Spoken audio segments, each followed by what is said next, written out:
മോദിക്കൊപ്പം വന്ദേ ഭാരത് എക്സ്പ്രസിൽ യാത്ര ചെയ്യാനും സംസാരിക്കാനും അവസരം ലഭിച്ച വിദ്യാർത്ഥിനിയാണ് തിരുവനന്തപുരം സ്വദേശിനിയായ റിയ എസ്.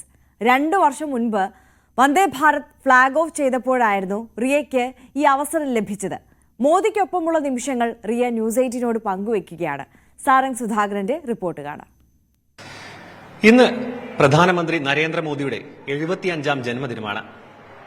നരേന്ദ്രമോദിയോടൊപ്പം സംസാരിക്കാനും സമയം ചെലവഴിക്കാനും ഭാഗ്യം ലഭിച്ച വിദ്യാർത്ഥിയാണ് നമ്മോടൊപ്പം ഇന്ന് അതിഥിയായിട്ടുള്ളത്.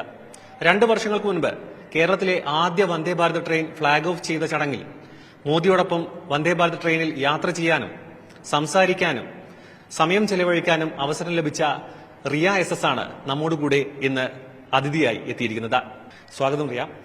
നമുക്ക് 2 വർഷം മുൻപേ ആണെങ്കിലും അങ്ങനെ ഒരു അവസരം ലഭിച്ചത് എങ്ങനെയായിരുന്നു? ഈ ഒരു പ്രധാനമന്ത്രിയോടൊപ്പം സമയം ചെലവഴിക്കുന്നത് അങ്ങനെ അത്യപൂർവ്വം ലഭിക്കുന്ന ഒരു ഭാഗ്യമാണ്. അപ്പോൾ അതിലേക്ക് എങ്ങനെയായിരുന്നു ഒരു അവസരം ലഭിച്ചത്? വന്ദേ ഭാരതിന്റെ ഫസ്റ്റ് കേരളയിൽ ട്രിവാൻഡ്രത്ത് ഇനോഗ്രേഷന് വന്നപ്പോൾ ഞങ്ങൾക്ക് സദേൺ റെയിൽവേ എല്ലാ സ്കൂൾസിലും കൂടുതലും KVs ഉണ്ടായിരുന്നു, പിന്നെ വേറെ സ്കൂൾസ് ഉണ്ടായിരുന്നു. അപ്പോൾ ഓരോ കോമ്പറ്റീഷൻസ് വെച്ചിട്ടുണ്ടായിരുന്നു, പെയിന്റിംഗ്, പോയം, പിന്നെ സ്റ്റോറി ടെല്ലിംഗ് അങ്ങനത്തെ. അപ്പോൾ അതിന് ഞാൻ പെയിന്റിംഗ് കോമ്പറ്റീഷൻ ആയിരുന്നു പാർട്ടിസിപ്പേറ്റ് ചെയ്തിരുന്നത്. എനിക്കതിൽ ഫസ്റ്റ് പ്രൈസ് കിട്ടി.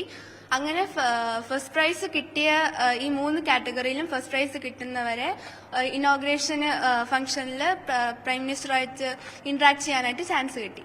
പിന്നെ ഓരോ കുട്ടിയുടെയും പാരന്റിനും പോവായിരുന്നു, ഒരു പാരന്റിനും കൂടെ പോവായിരുന്നു. എൻ്റെ കൂടെ എൻ്റെ അമ്മയാണ് വന്നത്. എൻ്റെ അമ്മ റെയിൽവേയിലാണ് വർക്ക് ചെയ്യുന്നത്. പിന്നെ ഞങ്ങൾക്ക് ഇവിടെ സ്കൂളിൽ പെയിന്റിംഗ് കോമ്പറ്റീഷൻ വെച്ചു. അല്ലാണ്ട് അതിൽ ഫസ്റ്റ്, സെക്കൻഡ്, തേർഡ് കിട്ടുന്നവർക്കും പാർട്ടിസിപ്പേറ്റ് ചെയ്യായിരുന്നു. അപ്പോൾ അവർക്കും ട്രിവാൻഡ്രം ടു കൊല്ലം വരെ ആയിരുന്നു ഞങ്ങൾക്ക് ജേർണി. അപ്പോൾ ഫസ്റ്റ് ജേർണിയിൽ തന്നെ പാർട്ടിസിപ്പേറ്റ് ചെയ്യാൻ പറ്റുന്നതിൽ വലിയ സന്തോഷമുണ്ട്. പിന്നെ പ്രൈം മിനിസ്റ്ററിനെ കാണാൻ പറ്റത് എല്ലാവർക്കും കിട്ടുന്ന ഒരു ചാൻസ് അല്ല. അപ്പോൾ അത് ഭയങ്കര ഒരു സന്തോഷം ഉണ്ടായിരുന്ന കാര്യമാണ്. എന്ന് വെച്ചാൽ പെട്ടെന്ന് വിചാരിക്കാതിരുന്ന് വന്നൊരു ഓപ്പർച്യൂണിറ്റി ആയിരുന്നു. സദേൺ റെയിൽവേ ഇങ്ങനെ കോമ്പറ്റീഷൻ നടത്തി, അപ്പോൾ കിട്ടി. അപ്പോൾ അങ്ങനെ പിന്നെ പ്രൈം മിനിസ്റ്ററിനെ കാണാൻ പറ്റി. അപ്പോൾ ഇവിടെ അല്ലാണ്ട് ഞങ്ങളുടെ സ്കൂളിൽ മൻ കി ബാത് അങ്ങനത്തെ കുറെ പ്രോഗ്രാംസ് വെക്കുന്നുണ്ട്. അപ്പോൾ അങ്ങനെ നമുക്ക് പോവാൻ ചാൻസ് കിട്ടും. അപ്പോൾ ഞങ്ങൾ അതിലൊക്കെ പാർട്ടിസിപ്പേറ്റ് ചെയ്തിട്ടുണ്ടെങ്കിലും ഈ ഒരു കോമ്പറ്റീഷൻ വന്നപ്പോഴാണ് ഫസ്റ്റ് ആയിട്ട് പ്രൈം മിനിസ്റ്ററിനെ കാണാൻ പറ്റിയത്. വളരെ ചെറിയ സമയമാണ് കിട്ടിയത്. തിരുവനന്തപുരത്ത് നിന്ന് കൊല്ലത്തേക്ക് വന്ദേ ഭാരത് എന്ന് പറയുമ്പോൾ വളരെ പെട്ടെന്ന് എത്തും. പക്ഷെ ആ ചെറിയ സമയം അദ്ദേഹത്തിനൊപ്പം ഉള്ള സമയം ചെലവഴിച്ചത് എങ്ങനെയുണ്ടായിരുന്നു? ആ ഒരു എക്സ്പീരിയൻസ് എങ്ങനെയുണ്ടായിരുന്നു?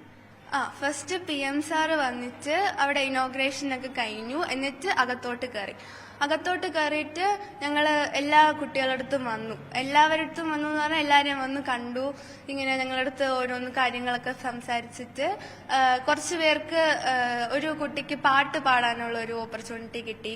പിന്നെ പെയിന്റിങ്സ് ഒക്കെ ഞങ്ങൾക്ക് കാണിക്കാനൊക്കെ പറ്റി. പിന്നെ കുറെ പേര് ഫോട്ടോസ് ഒക്കെ എടുത്തിട്ടുണ്ടായിരുന്നു, അതൊക്കെ ന്യൂസിലൊക്കെ വന്നിട്ടുണ്ടായിരുന്നു. അപ്പൊ അതൊക്കെ ഭയങ്കര നല്ലൊരു എക്സ്പീരിയൻസ് ആയിരുന്നു. പിന്നെ അവിടെ ഇനോഗ്രേഷൻ കഴിഞ്ഞ് സാർ ഇറങ്ങിയായിരുന്നു. ഞങ്ങൾക്ക് അത് കഴിഞ്ഞിട്ട് ട്രിവാൻഡ്രം വരെ ജേർണി ഉണ്ടായിരുന്നു. അപ്പോൾ നല്ല എക്സ്പീരിയൻസ് ആയിരുന്നു. എനിക്ക് ഫസ്റ്റ് ടൈം വന്ദേ ഭാരതിൽ കയറുന്നത്. രാജ്യത്തിന്റെ പ്രധാനമന്ത്രിയോടൊപ്പമാണ് ഈ ഒരു വന്ദേ ഭാരത് എന്ന് പറഞ്ഞ ട്രെയിൻ. അത് കേരളത്തിലെ ആദ്യത്തെ ട്രെയിനാണ്, ആദ്യത്തെ യാത്രക്കാരിയാണ്. അപ്പൊ എങ്ങനെ ഉണ്ടായിരുന്നു ആ യാത്ര? എങ്ങനെ ഉണ്ടായിരുന്നു? ഒരു ചെറിയ സമയമാണെങ്കിൽ പോലും യാത്ര എങ്ങനെ ഉണ്ടായിരുന്നു? പിന്നെ അദ്ദേഹത്തിന്റെ ഒരു കൂടെ സഞ്ചരിക്കാൻ പറ്റിയ ഒരു ഭാഗ്യം എങ്ങനെ നോക്കിയാണ്? PM എന്നൊക്കെ പറയുമ്പോൾ നമുക്ക് ഭയങ്കര ഒരു ടെൻഷൻ കാണുമല്ലോ. ആദ്യമായിട്ട് കാണുമ്പോഴും എങ്ങനെ ആയിരിക്കും എന്നൊക്കെ ഒരു ഇത് കാണും. പക്ഷെ ശരിക്കും പറഞ്ഞാൽ PM ഭയങ്കര ഫ്രണ്ട്ലി ആയിട്ടാ എല്ലാവരുടെ അടുത്തും വന്ന് ഇന്ററാക്ട് ചെയ്തത്. കുഞ്ഞു കുട്ടികളുടെ അടുത്ത് നല്ലതായിട്ടാ വന്ന് ഇന്ററാക്ട് ചെയ്തത്. അപ്പോൾ ഞങ്ങൾക്ക് ആ ഒരു പേടി മൊത്തത്തിൽ മാറി. പിന്നെ എല്ലാവർക്കും ഹായ് ഒക്കെ വന്നവരെ ഹായ് ഒക്കെ കാണിച്ചതൊക്കെ ഭയങ്കര നല്ലൊരു മെമ്മറി ആയിരുന്നു. പിന്നെ ജേർണി എന്ന് പറയുമ്പോൾ ഇങ്ങനെ ഇടയ്ക്കിടയ്ക്ക് ഓരോരുത്തർ ഇതുപോലെ വന്ന് ചോദിക്കുമായിരുന്നു എങ്ങനെയുണ്ട്. അപ്പോൾ ആദ്യമായിട്ടാണ് ഇങ്ങനെയൊക്കെ. പിന്നെ വേറെ കുറെ പേരെ പരിചയപ്പെടാൻ പറ്റി, കുറെ ആൾക്കാരെ. PMന്റെ പ്രോഗ്രാംസിൽ ഞങ്ങളെ പോലെ കുട്ടികൾക്ക് ഓപ്പർച്യൂണിറ്റീസ് കൊടുക്കുന്നതൊക്കെ വലിയ കാര്യമാണ്. എന്ന് വെച്ചാൽ ഞങ്ങൾക്ക് അത് കൂടുതൽ മോട്ടിവേഷനാണ് ഓരോ ഇതുപോലത്തെ കോമ്പറ്റീഷൻസിലൊക്കെ പാർട്ടിസിപ്പേറ്റ് ചെയ്യാനും. ഇപ്പൊ ഞങ്ങൾക്ക് ഇതിലൊരു ഓപ്പർച്യൂണിറ്റി കിട്ടിയ ഇതുപോലെ ഇപ്പൊ ഇത് കാണുന്നവർക്കും ഇനി ഇങ്ങനത്തെ കോമ്പറ്റീഷൻസിലൊക്കെ പാർട്ടിസിപ്പേറ്റ് ചെയ്താൽ ഇതുപോലത്തെ ചാൻസസ് കിട്ടും എന്ന് പറഞ്ഞ് ബാക്കി കാണുന്നവരെ മോട്ടിവേറ്റ് ചെയ്യും. അതുപോലെ ഞങ്ങളെ കൂടുതൽ ഇതുപോലത്തെ പ്രോഗ്രാംസിനൊക്കെ പാർട്ടിസിപ്പേറ്റ് ചെയ്യാനായിട്ട് എൻകറേജ് ചെയ്യും. പിന്നെ ഇങ്ങനെ PM-ന്റെ കുറെ വേറെ ഞാൻ അല്ലാണ്ട് പരീക്ഷാ പേ ചർച്ചയുടെ ഡ്രോയിങ് കോമ്പറ്റീഷനൊക്കെ അല്ലാണ്ട് പോയിട്ടുണ്ട്. അപ്പോഴും ഞങ്ങൾക്ക് എനിക്ക് തോന്നിയിട്ടുള്ളതെന്ന് പറഞ്ഞാൽ PM ശ്രീ നരേന്ദ്രമോദി സാർ എന്ന് പറഞ്ഞാൽ ഞങ്ങൾക്ക് ഈ സ്റ്റുഡൻസിന് വേണ്ടിയിട്ട് കൂടുതൽ ഓപ്പർച്യൂണിറ്റീസ് തരുന്നത് പോലെ തോന്നിയിട്ടുണ്ട്. ഇതുപോലെ വേറെ പെയിന്റിംഗ് കോമ്പറ്റീഷനും പിന്നെ ഞങ്ങൾക്ക് പരീക്ഷാ പേ ചർച്ച, ഞങ്ങൾ സ്കൂളിൽ പരീക്ഷാ പേ ചർച്ചയൊക്കെ കാണിക്കാറുണ്ട്. അപ്പോൾ അതിൽ നമുക്ക് എങ്ങനെ എക്സാമിന്റെ സ്ട്രെസ് ഒക്കെ കുറയ്ക്കാം, അങ്ങനത്തെ കാര്യങ്ങളൊക്കെയാണ് PM പറയുന്നുണ്ട്. ചെറിയൊരു യാത്രയാണെങ്കിലും മുന്നോട്ടുള്ള ജീവിതത്തിൽ വളരെയധികം ഇൻസ്പയർ ചെയ്തിട്ടുണ്ടല്ലേ? അപ്പം അതെ നന്നായിട്ട് ഇൻസ്പയർ ചെയ്തിട്ടുണ്ട്. കാരണം അന്നത്തെ ഒരു ഇതിന് ശേഷം കുറെ പേര് ചോദിച്ചിട്ടുണ്ട്, ഇങ്ങനെ നല്ലൊരു ഓപ്പർച്യൂണിറ്റി കിട്ടിയല്ലേ, അങ്ങനെയൊക്കെ കുറെ പേര് അറിഞ്ഞു. അങ്ങനെ ന്യൂസിലൊക്കെ കണ്ടിട്ട് ഫോട്ടോസൊക്കെ കണ്ടു. പിന്നെ സദേൺ റെയിൽവേയുടെ ഇതിൽ പോസ്റ്റ് ഉണ്ടായിരുന്നു ഈ പെയിന്റിങ്, എന്റെയും പെയിന്റിങ്ങിന്റെ ഒക്കെ ഫോട്ടോ വെച്ച്. അങ്ങനെയൊക്കെ നല്ലൊരു ഇതായിരുന്നു. ചിത്രം വരയിലൂടെയാണ് ഇങ്ങനൊരു അവസരം കിട്ടിയത്. അപ്പോൾ ഇത് ചെറുപ്പം തൊട്ടേ വരക്കാറുണ്ടോ? എങ്ങനെയാ? ചെറുതിലെ തൊട്ട് വരച്ചു തുടങ്ങിയതാ. അതും ഇങ്ങനെ ഓരോ കോമ്പറ്റീഷൻസിൽ പാർട്ടിസിപ്പേറ്റ് ചെയ്ത് വെറുതെ പാർട്ടിസിപ്പേറ്റ് ചെയ്തിട്ടാ വരയ്ക്കാൻ പറ്റുന്നു എന്നറിഞ്ഞത്. അങ്ങനെയാണ് പിന്നെ കൂടുതലും വരച്ചു തുടങ്ങി. ഈ പ്രൈസസ് കിട്ടുമ്പോൾ ഒരു മോട്ടിവേഷൻ കിട്ടും. അങ്ങനെയാ പിന്നെ മിക്ക എല്ലാം ഇവിടെ നമ്മുടെ സ്കൂളിൽ കുറെ കോമ്പറ്റീഷൻസ് ഇങ്ങനെയുണ്ട്. അപ്പോൾ ചെറുതിലെ പ്രൈമറി സെക്ഷനിലായിരുന്നപ്പോൾ തൊട്ടേ ക്ലസ്റ്റർ ലെവൽ കോമ്പറ്റീഷൻസിലൊക്കെ ഉണ്ടായിരുന്നു.